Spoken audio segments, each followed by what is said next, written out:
Hi everyone, this is Allison Kurak with Simplifying Sold, and I am back with another video for my fellow TCs today. And I'm going to cover what to go over in your introductory / onboarding call with a new agent. So maybe you're a brand new TC watching this, or you just branched out on your own and you got your first client and you're so excited. But now some of the nerves and panic start to settle in. Oh my gosh, what do I do now? Like, you know how to work a file, but you start to panic because this is a new process for you. So if you don't already have it included in your process, I could not highly encourage enough to set up an introductory onboarding call with the agent. It really just helps build rapport, start building that relationship, and can help you get a big chunk of the information that you need.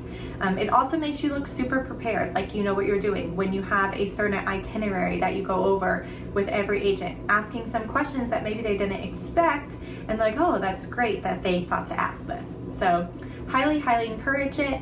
If you're not on a super tight timeline, I'd love for this to happen before your first deal actually is executed and comes through, or really quickly after.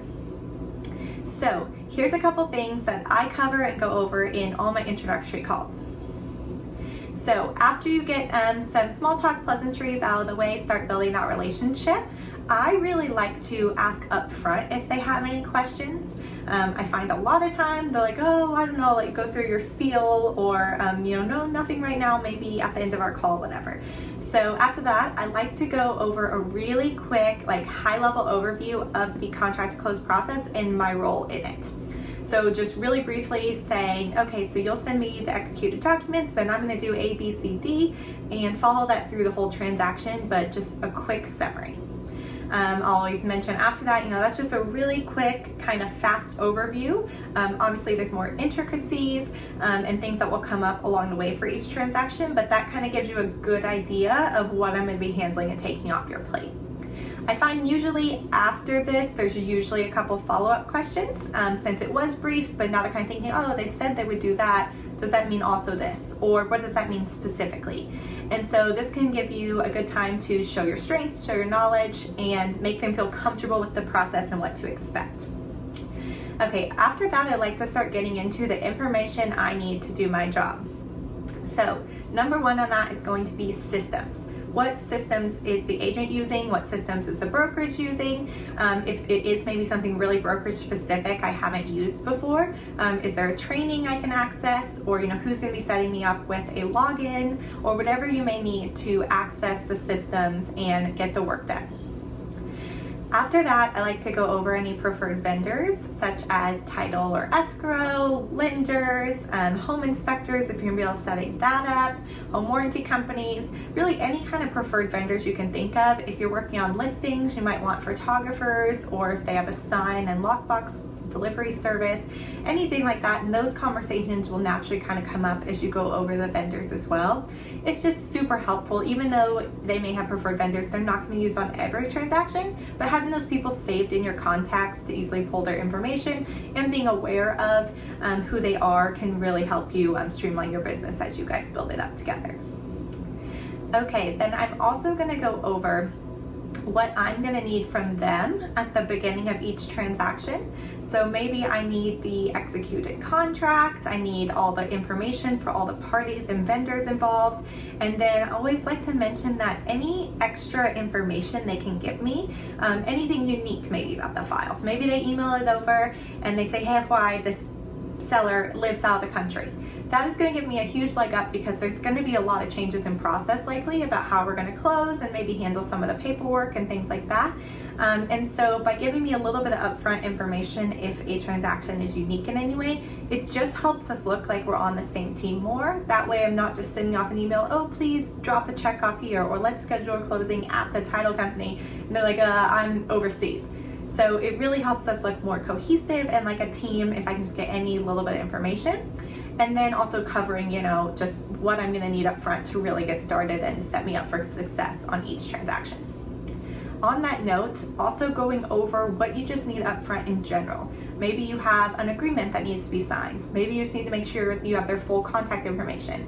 Maybe something you like to do is request a compliance or transaction checklist from the brokerage.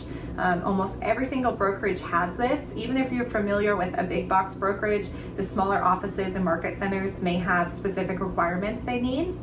So asking the agent to please ask their broker for that or pull it and send it to you can really help set you up on the right foot.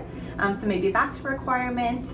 And really anything you need to get their full profile and account set up, in addition to just what you're going to need on the first transaction and every transaction after that.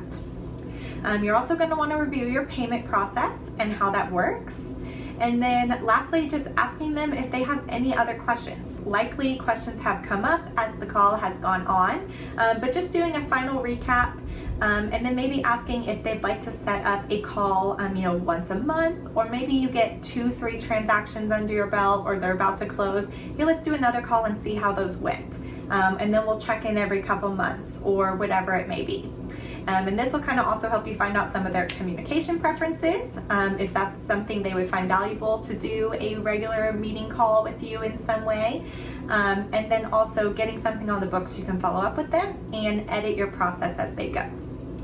A few other things I recommend covering if you have time is if it's someone who's used a TC in the past, you may want to say, hey, is there anything you really, really liked that TC did or anything you really disliked?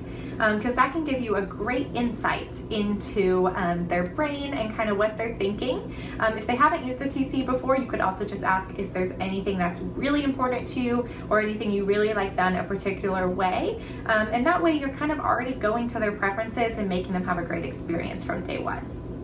So I hope you guys found this helpful at editing your itinerary to go over for your introductory calls or making you feel more comfortable if you're about to do some of your first introductory calls, in which case I wish you the best of luck. I know you guys will all crush it.